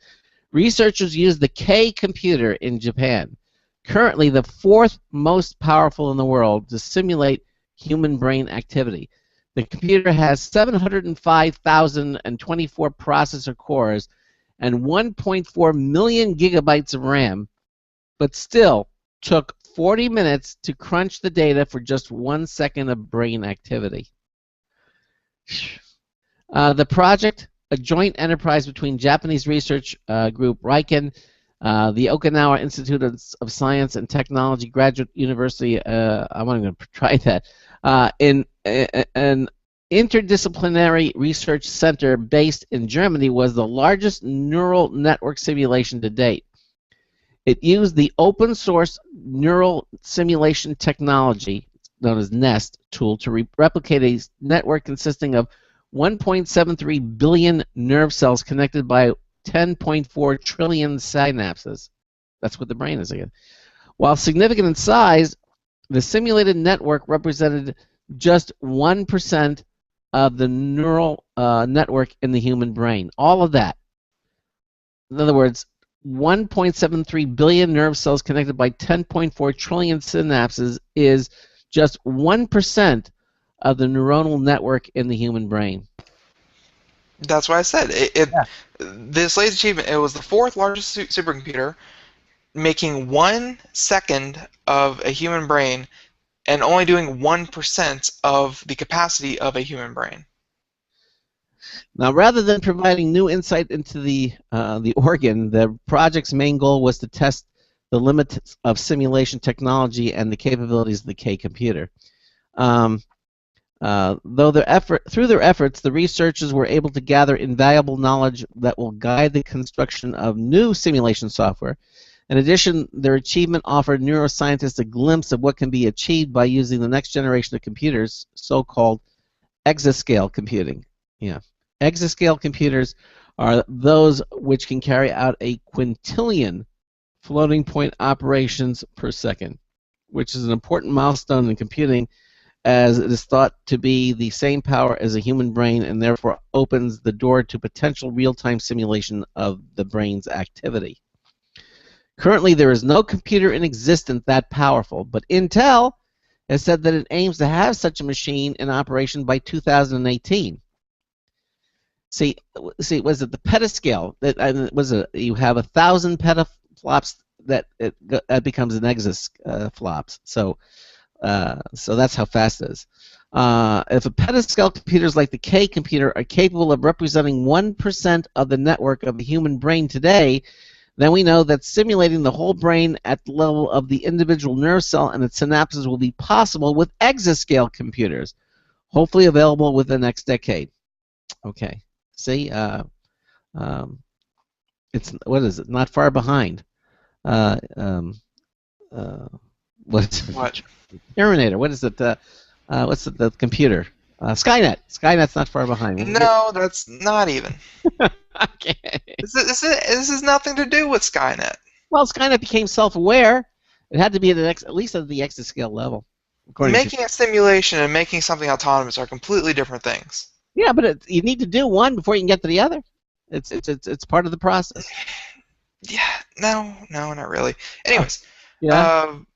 But yeah, it's just Chappie's his own different issue, but just 1% of 1 second of the human brain, and the supercomputers of today are sweating bullets to even do that. I mean, if you've ever wondered how complicated the human brain is, that's how complicated it is. It's crazy what we have, in our heads. Yeah, exactly. It is. It's crazy complicated. Yep. So, that's why they always say it's not brain surgery. Well, let's hope not. That crap's complicated. Anyways, you know what? We don't do enough stories targeted towards women. We don't? We don't. Oh. Okay. It's a shame. All right. Okay, well, here's a story for women. All right. E-ink turns one pair of shoes into many shoes. Oh, this is interesting. So a company called Volvori is a pair of chic heels with an embedded e-ink panel that can be programmed with patterns to match your outfit. Wait. They're going to make women's shoes with e-ink on the outside, so women can change the pattern of the shoe at will. So they can have one pair of shoe looking like many different shoes. Yes, sir. Now this is cool. Yep. So it seems we're only just beginning to see the potential of e-ink. Its broadest usage is, of course, in e-readers. Then we have the Pebble smartwatch and the e-ink Yoda phone and the e-ink multi-card, even e-ink price tags for supermarket displays. Yeah. Okay. Great, calm down. I didn't know you were this interested in shoes. Well, no, but back up a little bit. I know whiz. Yeah, cool. But it also has strong potential in fashion, especially since the invention of flexible e-paper. Take the Volvori timeless peep-toe heels created by the new Lithuania-based startup eShoe Technologies. That's ISHU with umlauts U Technologies. Currently seeking funding on Indiegogo. The shoes come in both black and white, and it can be customized in a variety of patterns, outfits, thanks to flexible e-inked display that is integrated into the shoe's upper. Tucked away in the hollow carved of the shoe sole is the Bluetooth low energy receiver, which allows the wearer to program the e-ink display in either block black or white, or with a pattern to match their outfit, from polka dots to animal stripes to flowers. Apparently, they have a quote here. It's clean, elegant, sturdy design brings gravitas, respect, and formality in an unmistakable way. Whether you are a CEO at the apex of your industry or a prospective intern who got it as a graduation present going for your first interview, the Volvori will carry you with grace. The shoe also have physical as well as digital customization options. The top of the toe and back of the heel are anchors to which the wearer can attach accessories, a flower or a bow tie, for example, and an ankle strap to the back. So another wireless module in the sole allows the shoe to display. Allows it to be charged without cables. However, because e-ink requires so little power, it will only need to be charged every few weeks at a time. That'd be cool. So you don't have to plug in your shoes along with your phone. No, not to plug your shoes in. No. Yep. So so far the team has created a working prototype, created to compete in the Louis Vuitton prize, but now the team seeks funding to turn the prototype, which you can see in action, and they have a video here, into a final product. The team is currently offering the timeless shoes as a reward for the Indiegogo early bird for $150. Wow. Limited to 10 pairs. The regular crowdfunding price is $250. RRP is yet to be announced. The team is estimating a delivery date of December of this year, and you can find out more at the Indiegogo page, which I'm going to go to right now to see how close they are. They're currently at $16,000 of their $50,000 goal, and unfortunately, their early bird specials, they're all sold out. So the next cheapest one you can get is actually $250. So if you're hoping to snag a pair for $150, those are sold out. Well, there's obvious interest in this, and I'm watching the video, and this is a pair of shoes that literally you can change from black to white or add patterns. I'm pretty sure like it either comes in a black model or a white model, not like the whole thing goes black or white. Right. But of course, this is the first iteration of it. It's done by Bluetooth, so you can use an iPhone app to change the style of your shoes, and it uses such e-ink uses such low power that this shoe, you'll have to charge your shoes once every few weeks. That's kind of cool, but I'm getting a thumbs down here, so I don't know.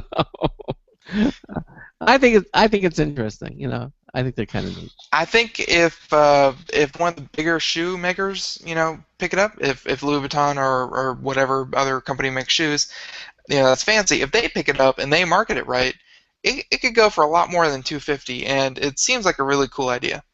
I think you're right. I think it is. Okay. Okay. Back to Ars Technica. Windows 10 to make the Secure Boot Alt OS lockout a reality. Windows 10 hardware must support Secure Boot and won't have to let you and you won't have to let you turn it off. Okay. Those of you with long memories will recall a barrage of complaints in the run up to Windows 8's launch that concern the ability to install other operating systems, whether it be older versions of Windows or alternatives such as Linux or FreeBSD, or hardware that supported a design for Windows 8 logo.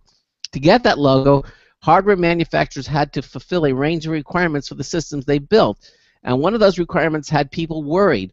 Windows 8 required machines to support a feature called UEFI, Secure Boot.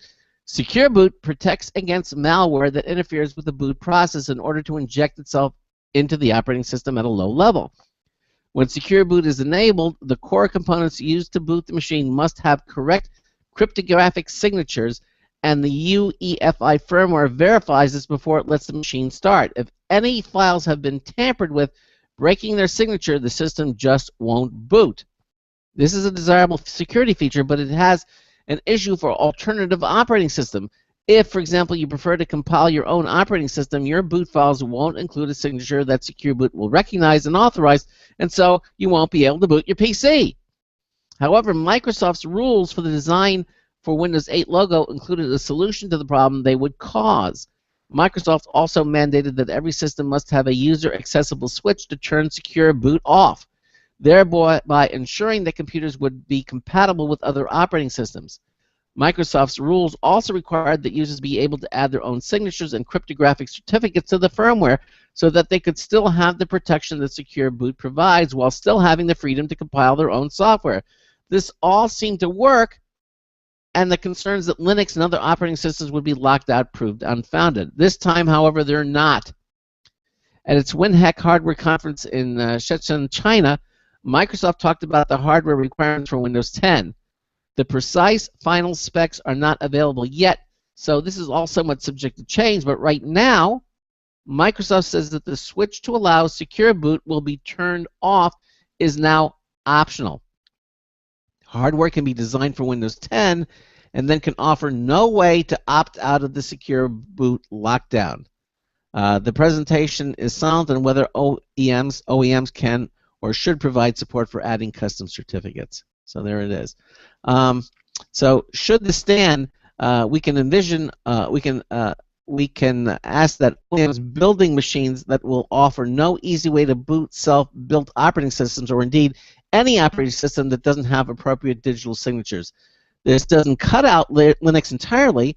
There have been some collaborations to provide Linux boot software with the quote-unquote right set of signatures, and these should continue to work, but it will make it a lot less easy.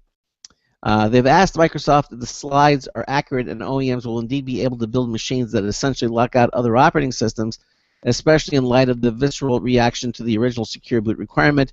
They're still waiting a reply from Microsoft. So there it is. So could cause problems. It could, but hey, from a security standpoint, could be just what you're asking for. Yeah, maybe. Okay, here's one that was a little bit weird. This involves Facebook. Okay. So a suicide hoax lands Facebook user in a psychiatric institution. And this is by the way is happening right now. So take heed. A user from California recently put Facebook's suicide prevention feature to test. According to a report, Shane Touche shared his frustration about his bank in the social network and posted a fake threat to commit suicide. A reader swiftly reported his post. As per the prevention service update last month, Facebook locked him out of his account. He should have been in conversation with a crisis worker soon after, but instead he was arrested and placed in a psychiatric institution for a total of 70 hours. Okay. I'm sorry, but I think he... All right, go on. Finish this article. Okay, so at a time when people are perpetually signed into social networks, online intervention could prove to be a crucial tool for saving lives. According to the CDC, suicide is the 10th leading cause of death across all ages in the U.S. Facebook's first step into help with its reporting tool back in 2011. In partnership with the suicide prevention organizations, the network eventually found a way to get friends involved beyond likes and comments. Through the service, a concerned friend or a relative stranger apparently can report a suicide threat to generate a concerned email from Facebook. Advocates root for the program, but the experiment underscores the fact that it's hard to tell a hoax from the truth on social media. He contacted Consumer Watchdog to share the repercussions of his Facebook post, and a nonprofit sent Mark Zuckerberg a letter last week asking him to discontinue the quote-unquote ill-conceived feature until it was better equipped with safeguards for users. Facebook's You Matter to Us service is not foolproof. Apart from hoaxes, trolls who thrive in the loopholes of online features could misuse it, but for those who take social media as a last resort, perhaps the benefits of the service trump the potentials for being trolled. I was going to say that maybe he got what he deserved because doing that. Um, but they're right. I mean, it's like this is up there, sort of like with swatting. I mean, people can you either yourself or you say somebody has a suicide, and then they come break down the door, and to put them into an institution. It's just I don't know. I think it's like state law that in some states, if you are suspected of that kind of thing, you have to be put on psychiatric evaluation for be watched for 72 days or 72 hours. 72 hours, yeah. Yep. So, obviously, like they said, the tool, it was supposed to put him in touch with with someone who he could talk to.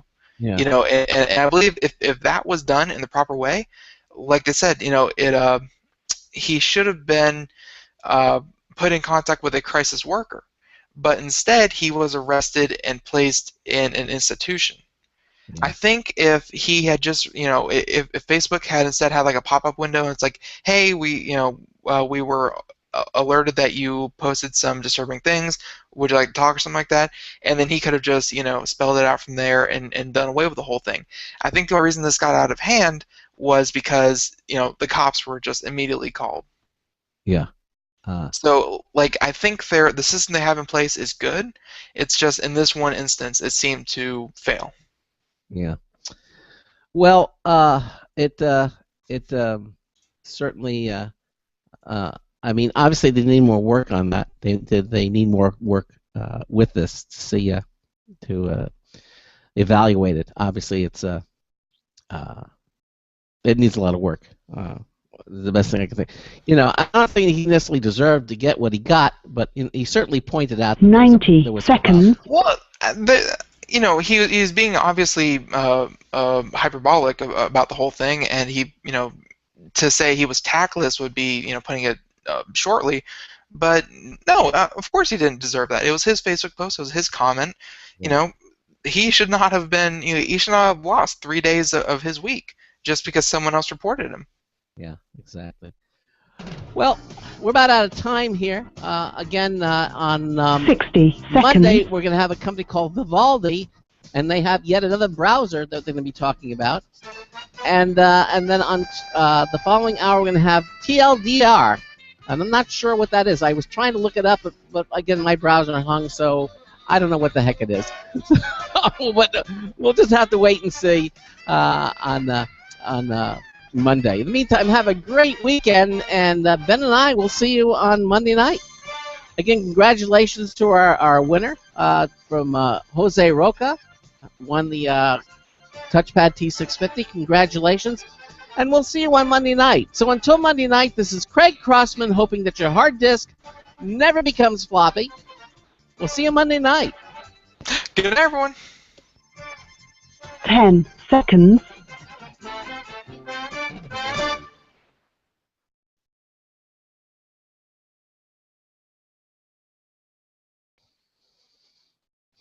Thank you for using Blog Talk Radio. Goodbye. All right, and again, thanks for watching our live Computer America video stream. Ben and I will see you on Monday. Have a great weekend, and we'll see you on Monday. Take care. Bye-bye. Night.